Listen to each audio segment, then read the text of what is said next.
uzvatendedzwa nedare izvo.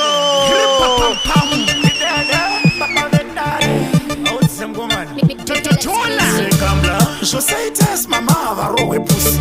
Shoko raMwari cheroro simbisa pusi. Kuti iwe uvepo inzwa inyaya yepusi. Rasta vatsenge nyama, rasta vadye pusi. Vakomana nevasikana pakati, tisanyima nepakati. Amai vako vakatopiwa pakati vakabara iwe chipo umwe pakati mani. Ipapapa pakati apa apa tisanyima nepakati. Ko katsika kekunyimana kakava kweoda kunyima vamwoka zviwanda profiti nelosi yakopa zviri nehipi atisanyima nepakati. Fanika ndirise nezvangu pakati ndopaka wandwana ndopabasa nchirova haizoda yakasikila pupu fanika gongochoda ndatakurwira rutosa ndinyime ndichitoda. Vakadzi vanofamba vakatotakura pusi, varume vese vanofamba vachifunga kurova pusi. Kucheche udzwa kuuya ugadzirira kurova pusi, kuita sista veroma kunjenga kurova pusi. Pakati apa apa tisanyima nepakati.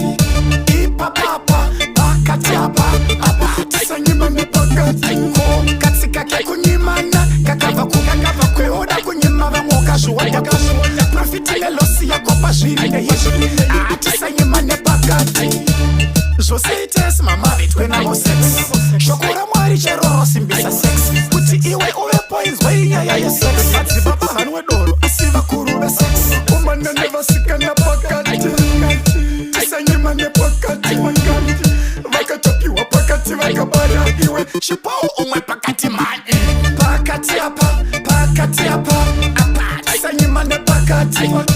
Ipapapa pakati apa apa tisanyima nepakati. Ko katsika kekunyimana kakava kweoda kunyima vamwoka zviwanda profiti nelosi yakopa zviri nehipi atisanyima nepakati.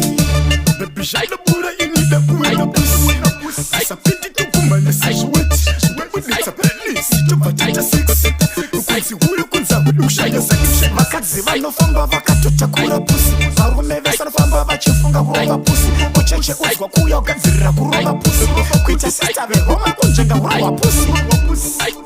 Pakati